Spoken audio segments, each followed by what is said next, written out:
저는 서울에서 내년에 대학에 들어가는 딸과 같이 살고 있는 42세 여성입니다.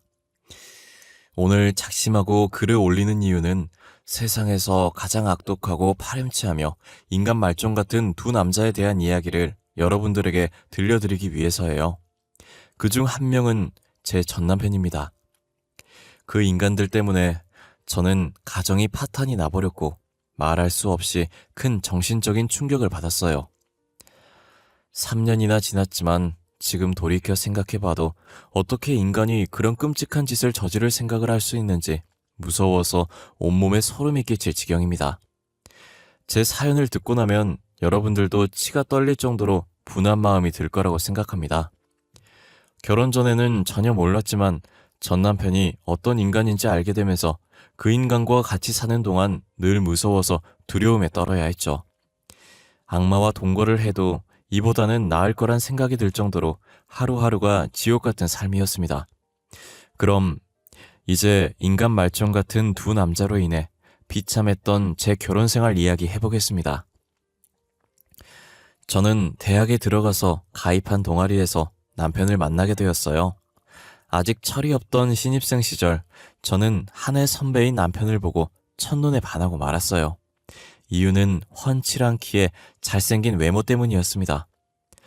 40을 넘긴 지금이야 남자든 여자든 외모보다는 심성이 착하고 고와야 한다고 생각하지만 20살 어린 나이에 잘생긴 외모는 제 마음을 대번에 사로잡았어요. 동아리 모임이 있을 때면 아무리 중요한 일이 있어도 꼭 참석했는데 모두 남편의 얼굴을 보기 위해서였죠. 그렇게 1년 정도 혼자 짝사랑했지만 고백은 엄두도 내지 못하고 소가리만 하고 있었는데 2학년이 되어서 남편과 가까워지는 결정적인 사건이 터졌습니다. 서로 연인 관계가 되어서 교제를 시작하기도 전에 깊은 관계를 맺고 말았던 거예요. 여름방학이 시작되자 2박 3일 일정을 잡고 설악산으로 동아리 단합대회를 가게 되었어요. 이틀째 되던 날 다른 선후배는 야간 산행을 떠났는데 전 이상하게 몸살 기운이 있어서 숙소에 남아 있었어요. 그런데 얼마 뒤에 남편이 혼자 숙소로 돌아왔어요. 정민 선배, 왜 혼자 돌아왔어요? 산을 타다가 재수없게 발목을 접질렀어. 어머, 괜찮아요? 어디 봐요. 괜찮아. 찜질하고 쉬면 나을 거야. 걱정하지 마. 저는 남편을 위해서 냉장고에 있는 얼음을 꺼내 냉찜질을 해주었습니다. 그리고 청춘 남녀가 단둘만 숙소에 있으니 분위기가 묘해졌습니다. 분위기에 휩쓸려 선배와 하룻밤까지 보내고 말았습니다. 처음부터 저는 남편에게 호감이 있었지만 그렇게 빨리 사랑을 나누게 될 줄은 꿈에도 몰랐어요. 하지만 그 일을 계기로 남편과 저는 동아리에서 인정하는 공식 커플이 되었으니 소원을 이룬 셈이었죠. 그런데 한 달 뒤에 몸이 뭔가 이상하고 찜찜한 생각이 들어서 임신 테스트를 해봤는데 아니나 다를까 양성 반응이 나오고 말았어요. 저는 눈앞이 캄캄해지고 날벼락을 맞은 심정으로 이제 어쩌면 좋냐고 남편에게 울면서 말했는데 남편은 아주 태연한 표정이었어요. 뭘 어떻게 해? 같이 살아야지. 우리 어차피 결혼할 거 아냐? 그렇기는 한데 이게 뭐야. 대학 졸업도 안 했는데 애가 생기다니 어떡해. 어차피 생길 애잖아. 원래 애는 빨리 낳아서 후딱 키우는 거라고 하더라고. 아니 선배, 지금 남 이야기 하는 거야? 결혼만 하면 무슨 수가 생겨? 우리 둘 다 학생인데 애를 어떻게 키울 거냐 말이야. 사람이 죽으란 법은 없거든. 걱정하지 마. 다 방법이 생기겠지. 걱정이 늘어진 저와는 반대로 남편은 뭐가 그리 좋은지 싱글벙글 천하태평이었어요. 그래도 자기가 저지른 행동을 피하지 않고 당당하게 책임을 지겠다는 남편을 보니 이 남자라면 평생 같이 살아도 되겠다는 믿음이 갔어요. 얼마 뒤에 저는 인사를 드리러 시댁에 갔습니다. 혼전 임신을 아는 시아버지는 제가 인사를 드려도 얼굴을 휙 돌려버리셨어요. 그리고 남편에게 짜증을 내시는 겁니다. 호적에 잉크도 안 마른 놈이 어디서 못된 것만 배워서 애부터 만들어? 아주 잘하는 짓이다. 시아버지의 말에 저는 부끄러워 얼굴이 달아올라 고개를 숙였는데 시어머니가 나섰습니다. 이게 전부 당신 닮아서 그런 거라고요. 꿈 많은 처녀였던 나를 임신시켜서 인생을 완전히 망친 사람이 누군데 그래요? 아이, 그때하고 지금하고 세상이 같아? 옛날에야 손이 귀하니까 애부터 만들었지만 요즘 덮어놓고 임신부터 하는 사람이 누가 있어? 시끄러워요. 아무튼 다른 사람은 몰라도 당신은 세기 임신을 따질 처지가 아니에요. 알았어요? 아이, 나 원참. 시어머니가 확실하게 못을 박자 시아버지도 무안해서 헛기침을 하시더니 입을 다물고 말았어요. 시어머니도 혼전 임신으로 남편을 가졌던 거예요. 내가 정민이 놈만 안 생겼어도 저런 날건달 같은 인간하고 살맛대고 사는 끔찍한 일은 없었을 텐데. 아휴, 내 팔자야. 시어머니는 그 아버지의 그 아들이라는 말처럼 남편도 대를 물려 결혼 전에 애부터 만들었다고 하시면서 제 손을 잡고 따뜻하게 웃으셨어요. 애야, 아무 걱정하지 마라. 철없는 불장난이지만 이왕 벌어진 일 애 낳고 잘 살도록 해라. 내가 도와줄 테니 대학 공부도 포기할 생각하지 말고 계속 하거라. 알았지? 네, 어머님, 감사합니다. 정민이 놈이 아직 철이 없고 망나니 같아서 걱정이다만 힘든 일 생기면 뭐든지 나하고 의논해서 해결하도록 해라. 시어머니의 말을 들으니 앞날이 걱정되어서 무거웠던 마음이 조금은 가벼워지고 자신이 생겼습니다. 양가 부모님들은 제 배가 눈에 띄게 불러오기 전에 식을 올려야 한다고 생각하셔서 서둘러 결혼식을 올렸고 저는 대학도 졸업하기 전에 딸을 낳고 유부녀가 되었어요. 막상 결혼을 하고 시댁에서 얻어준 아파트에 전세로 들어가서 신혼을 시작했지만 둘 다 학생 신분이라 생활비 마련이 걱정되었죠. 하지만 시어머니가 저희들의 스폰서를 자처하고 나섰습니다. 아가, 너하고 정민이 대학 졸업할 때까지는 내가 생활비 보태줄 테니까 걱정하지 말고 넌 공부를 계속하면 된단다. 시어머니는 제게 매달 생활비를 주시면서 대학 공부를 계속하라고 격려해 주셨고 아직 젖먹이인 딸을 낮 시간 동안 맡아서 돌봐줄 것도 직접 알아봐 주셨어요. 시어머니의 깊은 배려와 자상함에 전 마음이 울컥해져서 감격의 눈물을 흘렸습니다. 어머님, 정말이지 너무 감사드려요. 졸업하면 취직해서 지금까지 받은 은혜 전부 갚아드릴게요. 아유, 그래. 난 너를 며느리라고 생각해 본 적이 한 번도 없다. 내 딸 자식으로 생각하고 있어. 그러니 부담 가지지 말고 내 도움이 필요하면 언제든지 말하거라. 생활비를 시댁에 의존하고 있으니 시어머니와 자주 만나게 되었죠. 저를 만날 때마다 시어머니는 신세한탄처럼 어떻게 시아버지와 결혼을 하게 되었는지 귀에 못이 박히도록 들려주었어요. 아휴, 무슨 놈의 팔자가 이렇게도 사나운지. 내가 저런 백수건들 같은 인간을 만나서 살부치게 살게 될 거라고는 상상조차 해본 적이 없었는데.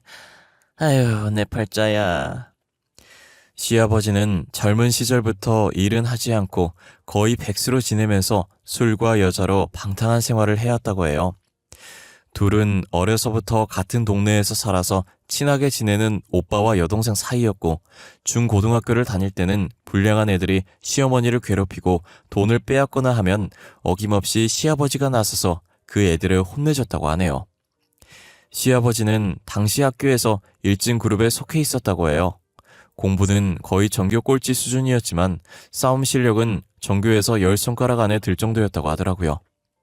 그런 시아버지가 든든하고 믿음직스러워서 친오빠처럼 의지하면서 지냈지만 시어머니의 집안에서는 당연히 학교에서 말썽만 피우고 다니는 시아버지와 가까이 지내는 걸 탐탁지 않게 생각하셨죠.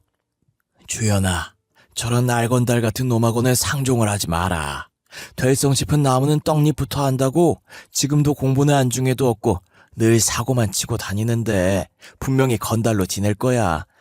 엄마, 종철이 오빠를 너무 싫어하지 마. 알고 보면 착하고 순진해. 뭐야? 주연이 너 설마 그놈 좋아하는 거야? 그냥 좋아하는 동네 오빠일 뿐이야. 너 혹시라도 이상한 생각하면 절대로 안 된다. 걱정하지 마. 나도 종철 오빠랑 결혼할 생각은 조금도 없으니까. 엄마의 걱정에 시어머니는 결혼할 것도 아닌데 친하게 지내면 어떠냐고 하면서 대수롭지 않게 여겼다고 해요. 고등학교를 졸업한 시어머니는 대학을 가지 않고 장사를 시작하셨다고 합니다. 여자가 대학은 나오면 뭐하니? 그저 빨리 사회생활하면서 돈이나 모으다가 좋은 남자 만나서 시집이나 가는 게 최고야. 시어머니는 옷가게를 운영하던 엄마의 권유로 옷가게에서 일을 거들면서 장사를 배우기 시작했어요. 그리고 몇 년 뒤에는 시어머니가 완전히 맡아서 운영하면서 옷가게 규모는 더 커졌다고 해요. 그때부터 시아버지는 옷가게에 자주 드나들기 시작했고 시아버지의 끈질긴 유혹과 구애를 못 이겨서 어쩌다 술을 마시고 몇 번씩 밤을 같이 보냈대요. 그러다 그만 임신을 하게 되었다고 하더군요. 애까지 생겼으니 이제 넌 내 여자야. 다른 생각하지 말고 빨리 결혼해서 같이 살자. 뱃속에 든 내 자식과 마누라는 끝까지 책임질 거야. 시어머니의 부모님에겐 날벼락 같은 일이었죠. 설마 했던 일이 현실이 되자 기가 막혔지만 애까지 생겼고 온 동네에 소문이 파다하게 퍼진 마당에 둘의 결혼을 반대할 수 없어서 울며 겨자 먹기로 허락하고 말았던 겁니다. 어쩌면 처음부터 시아버지는 시어머니가 임신을 하기를 바랬는지도 모르는 일이란 생각이 들어요. 그걸 빌미로 시어머니와 결혼을 할 생각이었을 테니까요. 시아버지는 결혼 후에도 일을 해서 가족의 생계를 책임질 생각은 눈꼽만큼도 하지 않고 친구들과 어울려 방탕한 생활을 이어나갔고 생계는 옷가게를 운영하던 시어머니가 전적으로 책임져야 했죠.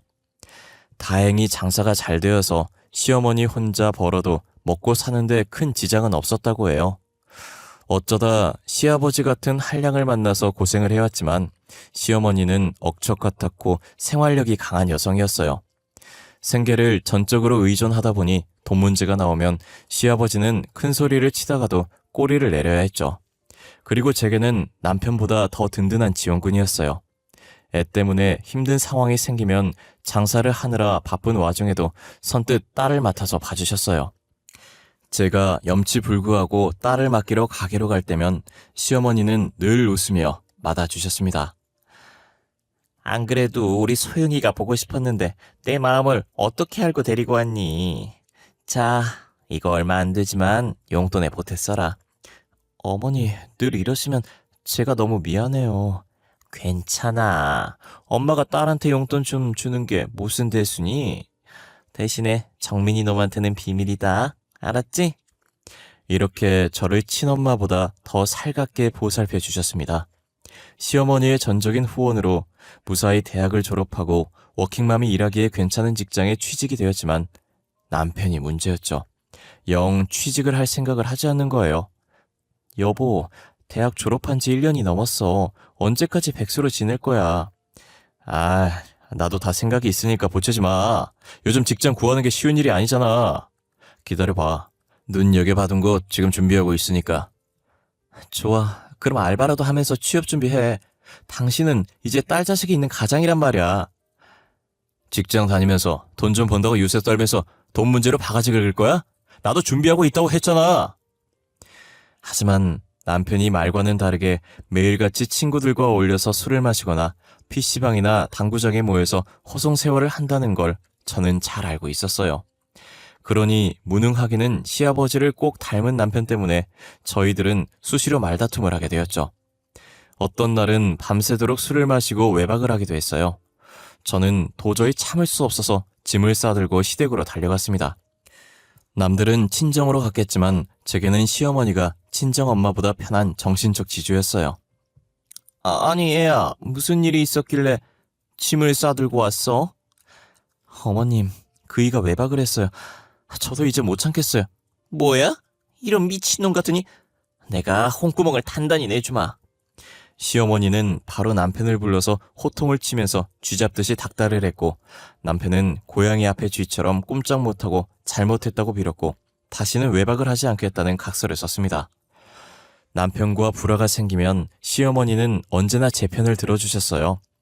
그런데 얼마 후에 남편이 제게 숨기고 있던 비밀을 알게 되었어요. 남편이 저 몰래 1,000만 원을 대출받아서 스포츠 도박으로 탕진해버린 겁니다. 당신 뭐 하자는 거야? 백수 주제에 빚을 내서 도박을 해? 말이 된다고 생각해? 그게 심심풀이로 하다가 그만. 앞으로 안 할게. 그러면 되잖아. 남편은 미안한 기색도 없이 변명을 늘어놓았고 저는 화가 치밀어서 시어머니에게 달려갔습니다. 사정을 들은 시어머니도 머리끝까지 화를 내셨어요. 이런 천하의 못된 놈 같으니 놀고 먹으면서 마누라한테 얹혀 사는 주제에 몰래 빚을 내서 도박을 해? 엄마, 그런 게 아니야. 곧 취직해서 다 갚을 거라니까. 시끄러워. 뭘 잘했다고 변명을 늘어놓는 거야? 당장 일자리 잡아서 빚을 갚든지 나하고 모자 관계 끊고 의절하든지 양자택일해. 뭐? 의절이라니. 엄마, 말이 너무 심하잖아.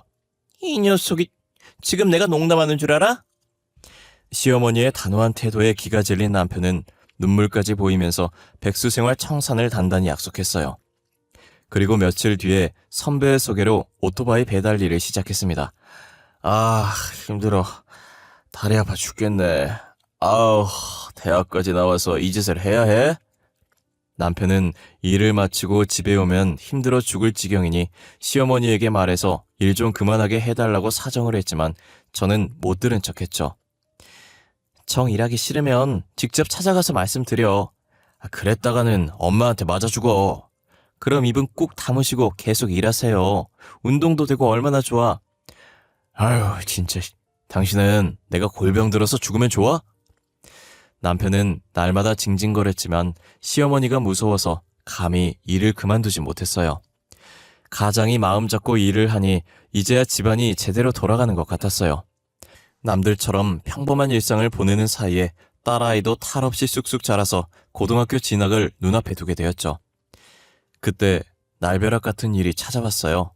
시어머니가 치매 진단을 받은 겁니다. 얼마 전부터 이상 행동을 하던 시어머니가 걱정이 되었어요. 늘 다니던 곳에서도 길을 잃어버리기도 하고 제가 묻는 말에 앞뒤가 전혀 맞지 않는 동문서답을 하기도 했어요. 그래서 병원으로 모시고 가서 검사를 받았는데 치매 초기라고 하더라고요.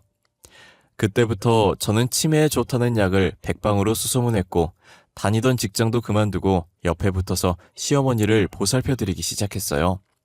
하지만 시간이 지나면서 시어머니의 치매 증상은 점점 심해졌습니다. 이년아, 아직 밥도 안 차리고 뭐하고 있는 거야? 어서 밥 가져와. 어머니, 방금 전에 식사하셨잖아요. 누가 밥을 먹어? 난 안 먹었다. 네가 먹었지? 내 밥을 네가 다 먹었지? 어머니, 제발 이러지 마세요. 치매가 심해지자 시어머니는 식탐이 많아졌고 성격이 완전히 변하셨어요. 그렇게 저를 다정하게 여기면서 딸처럼 대해주시던 모습은 온데간데 없이 사라지고 저만 보면 험한 욕을 하고 거친 태도로 투정을 부렸습니다. 마치 변덕이 죽 긁듯 하는 3~4살 어린애를 대하는 것 같았어요. 하지만 모든 게 치매 때문이었기에 저는 꾹 참고 정성을 다해서 보살펴드렸습니다. 그런데 그때부터 시아버지의 수상한 행동이 시작되었어요. 시어머니가 치매로 정신이 오락가락하자 시아버지는 눈치를 보지 않고 아예 대놓고 젊은 여자와 어울려 바람을 피우고 다니시는 겁니다. 시아버지는 제가 보는 앞에서도 거리낌 없이 내연녀와 전화통화를 하면서 사랑한다느니 보고 싶어 미치겠다는 어이가 없는 말을 했어요. 아버님, 지금 뭐 하시는 거예요? 어머님이 치매라는데 걱정을 하기는커녕 다른 여자를 만나는 게 말이 되냐고요. 너야말로 시애비한테 뭐하는 짓이야? 난 아직 팔팔한데 노망난 마누라 똥수발이나 들어야 직성이 풀리겠냐? 정신 나간 마누라 때문에 내 인생까지 망칠 생각은 절대 없다. 시어머니는 죽든 살든 자기는 마음대로 즐기면서 살겠다는 시아버지의 어처구니 없는 말과 행동에 저는 기가 막혀서 넋이 나갈 지경이었죠.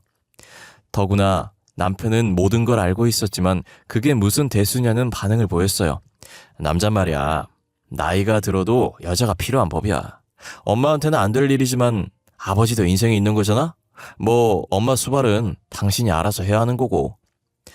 남편은 은근슬쩍 시어머니를 돌보는 일은 제 몫으로 만들어 버렸어요. 사실 남편은 시어머니가 치매 진단을 받고 성격이 달라진 후로 시댁에는 발길을 끊어버렸어요. 엄마가 아프다는데 아들이란 인간이 어쩌면 저렇게 태어나고 무심한지 혀를 내두를 지경이었어요. 그것 때문에 여러 차례 남편과 다투고 싸웠지만 남편은 귀를 딱 막고 제 말을 듣지 않았습니다. 시아버지와 남편은 시어머니를 제게 떠넘기고 외면해버렸죠. 저는 그동안 시어머니에게 받았던 고마움과 사랑을 되갚을 기회라고 생각해서 힘들고 어려워도 웃으려고 애를 쓰면서 시어머니를 돌봐드렸습니다. 시어머니의 치매기는 예측이 불가능한 주식시장처럼 오락가락했습니다. 어떤 날은 예전의 모습 그대로 정신이 또렷했다가 또 어떤 날은 오물이 묻은 기저귀를 제게 던지면서 욕을 하기도 하셨어요.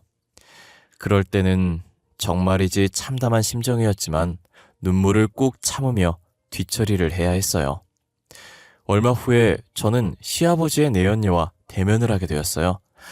세아가, 오늘 4시 애미 상태는 어떠냐? 오늘은 괜찮으세요.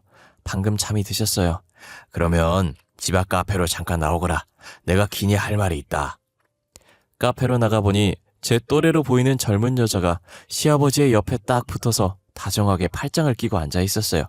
서로 인사해. 앞으로 자주 볼 사이니까. 반가워요. 치매에 걸리면 친자식도 내다버린다는데 고생이 많겠어요. 그녀는 시아버지의 내연녀였고 저하고는 겨우 3살 차이밖에 나지 않았어요.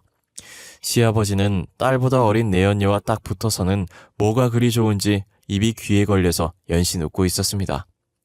그런 꼴을 보니 저는 기분이 상해서 빨리 자리에서 일어나고 싶은 생각밖에 나지 않았어요. 무슨 일로 보자고 하셨어요? 그게 말이다. 아무리 생각해봐도 네 시애미를 요양원에 맡기는 게 좋을 것 같구나. 겉으로는 제가 너무 힘드니까 시설이 괜찮은 곳에서 치료를 받게 하자는 것이었죠. 하지만 속셈은 다른 데 있다는 걸 저는 잘 알고 있었어요. 걸리적거리는 시어머니는 요양원에 가둬버리고 내연녀를 아예 집안에 끌어들여서 살림을 차리겠다는 속셈이었죠. 저는 절대 그런 짓은 할 수 없다고 맞섰습니다. 아버님, 조강지쳐 버리고 잘된 사람 하나 없어요. 아내는 치매에 걸려있는데 딸 같은 여자와 바람이나 피우고 부끄럽지도 않으세요? 다시는 그런 말 하지 마세요. 제 말을 들은 내연녀는 얼굴이 벌겋게 달아올라서 저를 잡아먹을 듯이 노려봤고 시아버지는 불같이 화를 내면서 욕을 해댔어요. 아이고 그래, 너 참 잘났다. 평생 시애미 귀적이나 쉬면서 살아라. 그러거나 말거나 시어머니를 그런 험악한 곳에 가둘 순 없었어요.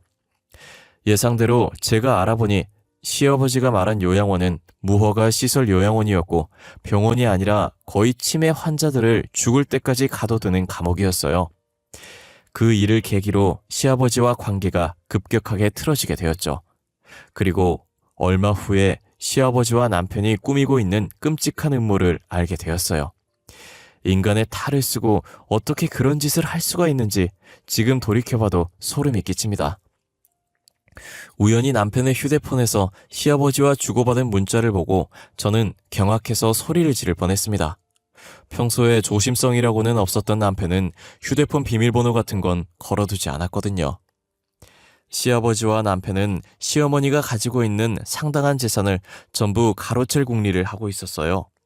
의사를 구워 삶아서 중증 치매 진단서를 받아서 금치산자 판결을 받아낼 생각이었어요. 시어머니가 어느 정도 재산을 가지고 있다는 건 알고 있었는데 제 생각보다 상당히 많았습니다. 옷가게가 들어가 있는 건물이 시어머니 소유라는 걸 그들의 문자를 보고 처음 알게 되었어요. 그들의 계획대로라면 시어머니는 처녀 시절부터 지금까지 피땀 흘려서 모은 전 재산을 악마 같은 남편과 아들에게 빼앗기고 남은 생을 요양원에 갇혀 지내야 하는 비참한 처지가 되는 것이었죠. 이제 이 인간들을 그냥 두어서는 안 되겠다는 판단이 들었고 바로 경찰에 신고를 하려다가 생각을 바꿨습니다. 확실한 증거도 없이 경찰에 신고를 했다가 그 인간들이 오리발을 내밀면 그만이었으니까요. 곰곰이 생각을 하다가 저는 호랑이를 잡으려면 호랑이 굴로 들어가야 한다고 마음을 먹었습니다. 여보, 아무래도 안 되겠어. 어머니 요양원에 모시자. 뭐? 죽어도 안 된다고 반대하더니 당신이 웬일이야? 나도 사람이야. 노망든 노인네 수발든 지 벌써 3년이 넘었다고. 김병에 효자 없듯이. 나도 지쳐. 그래, 바로 그거야. 당신이 정말 잘 생각했어. 내가 아버지한테 말할게. 남편은 제가 생각이 달라지자 좋아라 하면서 바로 시아버지에게 달려갔습니다. 하지만 시아버지는 뭔가 미심쩍은 눈빛으로 저를 쳐다봤습니다. 아버님, 제가 생각이 짧았어요. 이제부터라도 요양원에서 치료를 받는 게 어머님한테도 도움이 될 것 같아요. 그리고 아버님한테도 좋은 일이고요. 나한테 좋다니 그게 무슨 소리냐? 아버님, 저도 다 알아요. 어머님이 가진 재산이 상당하잖아요. 이제 아버님이 가지셔야죠. 사람보다는 돈이 중요하죠. 그래. 치매로 정신이 온전치도 못한 할망구 때문에 우리들 인생을 종칠 수는 없잖아. 야, 이제야 너하고 말이 통하는구나. 시아버지도 제가 한편이 되었다고 마음을 놓았어요. 며칠 후에 시어머니는 감옥 같은 더러운 요양원에 입원을 하게 되었습니다. 시어머니는 불안한 눈빛으로 저를 쳐다보았지만 저는 외면하면서 속으로 어머님 조금만 참으세요. 제가 저 인간들 피눈물이 쏙 빠지도록 해줄게요 하고 단단히 다짐했습니다. 남편과 시아버지 그리고 내연녀는 시어머니 재산을 가로채려는 작전 회의를 했고 모든 걸 내연녀가 주도했어요. 가만히 보니 이 더러운 계획은 내연녀의 머릿속에서 나온 것 같았습니다. 저는 속이 뒤틀렸지만 애써 웃으면서 내연녀를 어머님이라고 부르면서 살갑게 대했어요. 어머나, 어머님이 뭐야. 그냥 언니라고 불러. 저를 경계하던 내연녀도 물 만난 고기처럼 모든 걸 까발렸고 저는 그들의 대화를 몰래 녹음해 두었어요. 드디어 그들의 계획을 실행에 옮기는 날이 되었습니다. 시아버지 내연녀와 그 인간들은 준비한 서류를 들고 와서 정신이 오락가락하는 시어머니에게 지장을 찍으라고 막무가내로 윽박질렀어요. 지장을 찍으면 밥을 주겠다는 시아버지의 말에 해맑게 웃으면서 지장을 찍으려는 순간 제가 변호사와 경찰을 대동하고 병실에 나타났습니다. 경찰들은 시아버지와 남편 그리고 내연녀를 사기와 공갈 그리고 특수감금죄로 체포했어요. 아니 이게 뭐야? 여보, 당신 미쳤어? 뭐라고 말 좀 해봐.